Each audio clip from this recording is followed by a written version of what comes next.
Hello, magandang tanghali sa inyong lahat. Ako nga pala si Sandelo. Ah, Dito ako para magkwento lang habang umiinom ng mainit na tsaa. Pag-usapan natin ang ugali ng tao at ano yung mga nangyayari sa paligid natin.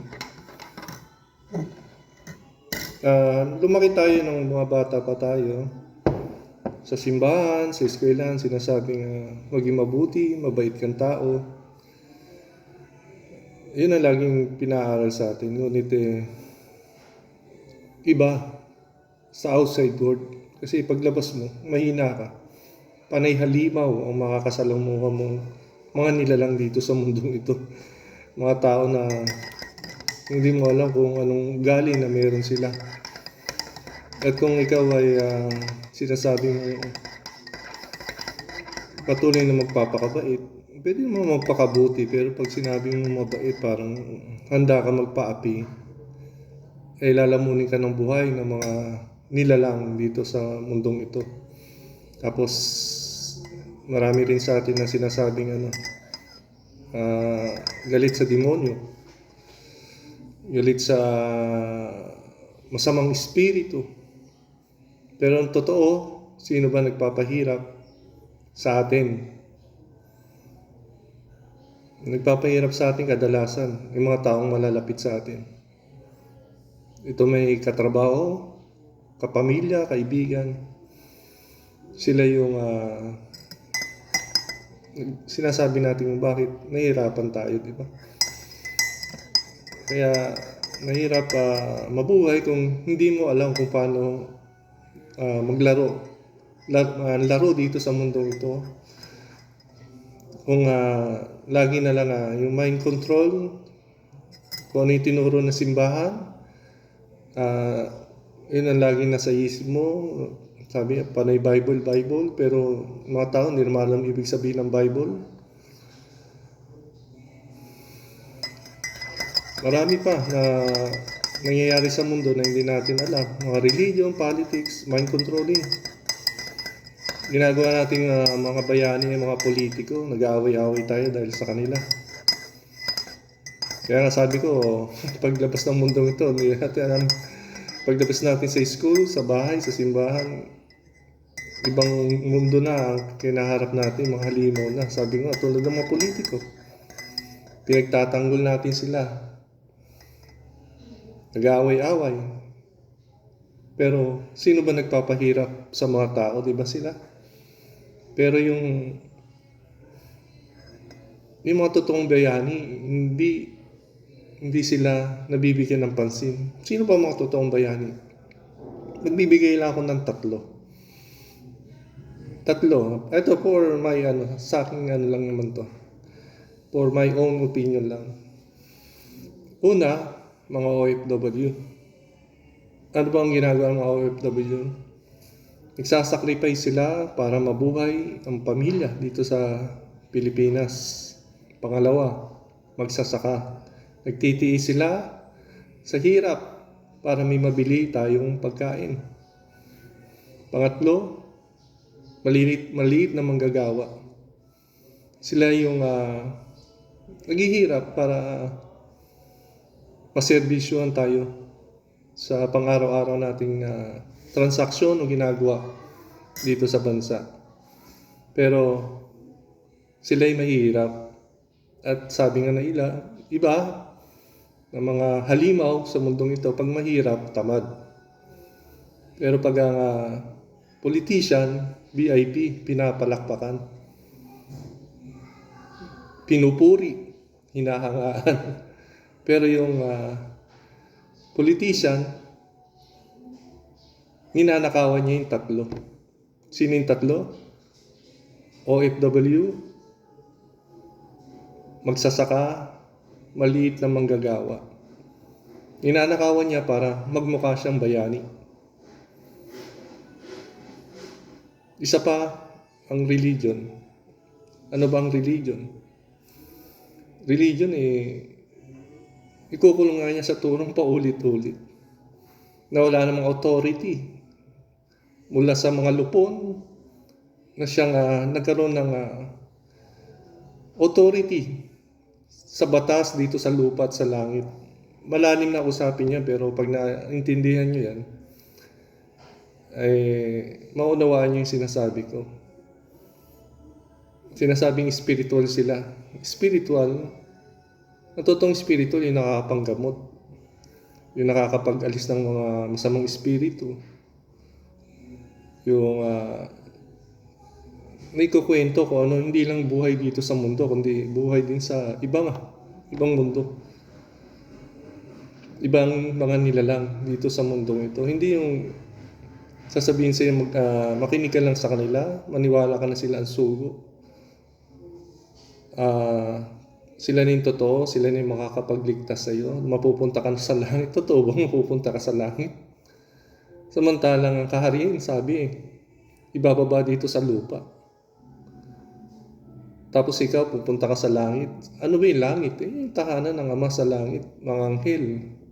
Diba? Pero kung yung sistema, papasok ka sa golden age, ito nga, tinatahak na natin golden age. Gusto mo bang pumunta ng langit, mamatay? Nandito yung kayamanan na sinasabi sa mundo. Tapos sasabihin sa'yo ng religion na hindi raw mahalaga ang kayamanan. Pero involved sila sa treasure hunting, sa mga heritage account. Diba? Tapos makikita mo yung mga pastor, mga materialistic, magaganda sasakyan, magaganda cellphone. Diba? Tapos hindi mo nakikitang tumulong sa gusto pa nila, sila pantutulungan ng mga maliliit na tao para kasi sabihin na ano sila, banal, na sila ay sa Diyos, dapat sila ang binibigyan. Di ba? At mayroon pa simbahan dyan na sinasabing sila ang totoong religion. Pero hindi nasusunod ang utos. Ano yung isa sa mga utos na hindi nasusunod? Kupkupin mong mga matatanda, tsaka mga bata, mga walang asawa o ano. Pero hinihingan pa nila ng tithes. Diba? Kahit matatanda na, wala ng trabaho, mga tao na walang trabaho, hinihingan pa nila ng tithes. At pagdating sa pagtulong, di mo talaga makikita sila. Meron ka makikita siguro, pakitang tao, pero sa halaga na meron na nakukuha sila sa mga pagsamba, sa mga pagsimba. Dapat wala nang mahirap na Pilipino. Tsaka kung sinasabi nila na sila ang totoo, politics man o religion, nasan yung proof? Sinasabi nila na tama ang kanilang aral, perfecto. Nasan yung result? Nasan yung result? Nasan yung result na hindi mo ang mundong ito ay magiging masaya, masagana dahil sa sinasabi nila ang kanilang mga salita ay galing sa Diyos. Yung iba sinasabi ang nanalo sa politika ay galing daw sa Diyos, mula sa Diyos, pero nagnanakaw. Pinahirapan ng mundo, ang bansa. Tapos sinasabi nila na ito daw mula sa Diyos, sila daw yung napili dahil pinili sila ng Diyos. Pero tatandaan natin kung pinili ba talaga sila. Iba yung paraan ng pagpili noon. Ngayon pumipili tao. Di ba? Nadadaya pa, kaya pa nilang dayain. Tsaka sobrang sama ng mundo na dahil sa kapangyarihan. Ito, baka mahirap ako intindihin ng iba, pero itatalakay natin ito sa iba, siguro pagkakataon. Si Satanas niya, di ba? Wala ako na parang nagsaka ako na ikukwento, baka hindi, ibig ko sabihin, nagpapahirap lang sila sa tao. Parang pinahirapan nila yung tao. Kumbaga, lang naman to, kwentuhan lang. Nasa inyo naman kung i-absorb nyo o hindi. Pero mga tao pumapatay, di ba? Ganun na kasama ang mga tao. Ngayon, kahit pamilya mo, tetraiderin mo dahil sa pera. Wala nang konsensya. Eh bakit nagkaganito ang mga tao? May maraming dahilan. Eh dahil yan sa ano, udyok ng espiritu. Sinong espiritu nila? Dahil din sa sarili nilang hangarin, maraming faktor kung bakit nagiging masamang tao. Minsan, dala ng ano, naranasan nila nung bata para dala-dala nila hanggang paglaki hanggang sa na-influensya ng isip nila na gumawa ng masama. Ayun lang mga kapatid, susunod, kung may pagkakataon na may pagkwentuhan tayo, isipan ko lang mag-vlog, i-share sa inyo yung mga aking nalaman. Kasi inyo naman kung maniniwala kayo, eh ito'y kwento-kwentuhan lang naman. Kwento-kwentuhan lang naman. I hope kahit paano may napulot kayong konting kaalaman. Pero konti lang dahil ako hindi ko naman sinasabing marunong ako. Nagsishare lang ako kung ano yung nasa loob ko. Hindi ko naman sinasabing tama. Eh para sa akin tama kasi ako yung nagkukwento pero iba naman siyempre kung ano yung paniniwala niya. Hindi mag-share din kayo kung mali ako. Share din kayo para siguro marinig din ng iba. Baka naghahanap yung iba ng ibang maririnig naman. Kaya nandito ako para ipahayag kung ano man yung aking sinasabi. At alam ko ito ay guided